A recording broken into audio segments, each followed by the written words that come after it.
അസ്സലാമു അലൈക്കും. മിന്നാന്നാണ് ഒരു വൈകുന്നേരം എനിക്കൊരു കോൾ വന്നത്.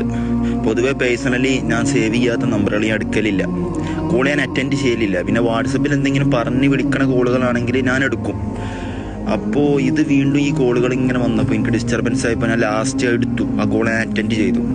ഞാൻ ഒന്ന് ശകാരിച്ചു പോലെ, എന്താ നിങ്ങൾ ഈ ചെയ്യണത്? ഒരു മനുഷ്യൻ്റെ സ്വകാര്യ ജീവിതത്തിൽ സ്വസ്ഥത നിങ്ങൾ കളയുകയാണല്ലോ എന്നൊക്കെ പറഞ്ഞാൽ കൂടുതൽ ശകാരിച്ചു.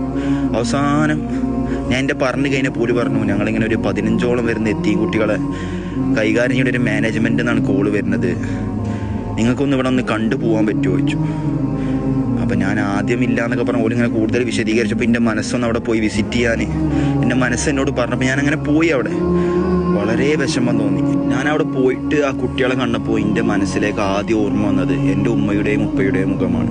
ഈ 23-24 വയസ്സും കഴിഞ്ഞ എൻ്റെ വീട്ടിൽ ഞാൻ ചെല്ലുമ്പോൾ എൻ്റെ ചെരുപ്പും ഞാൻ ഉള്ളിൽ ധരിക്കണ എൻ്റെ ഇന്നേഴ്സും നിർബന്ധിച്ചിട്ട് ഉമ്മ പറയും ഞാൻ കഴുകി തരാം, ഞാൻ വൃത്തിയാക്കി തരാം. അപ്പം അങ്ങനെ ഉമ്മയും ഉപ്പിയില്ലാത്ത കുറച്ച് കുട്ടികൾ പോലെ ചിലവൊന്ന് ഏറ്റെടുക്കുമോ എന്നോട് ചോദിച്ചു.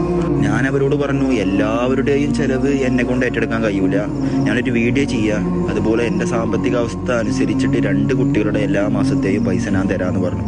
ഒരു മാസത്തിന് ഒരു കുട്ടിക്ക് വരുന്നത് 3650 റുപ്യാണ്. അപ്പം നിങ്ങൾക്ക് ആരെങ്കിലും കഴിയുകയാണെങ്കിൽ താഴെ കാണുന്ന GPay നമ്പർ കോടി, നിങ്ങൾക്ക് കഴിയൂലെങ്കിൽ കൈനോൾക്ക് ഷെയർ ചെയ്ത് കൊടുക്കും. ഇൻഷാ അല്ലാഹ്.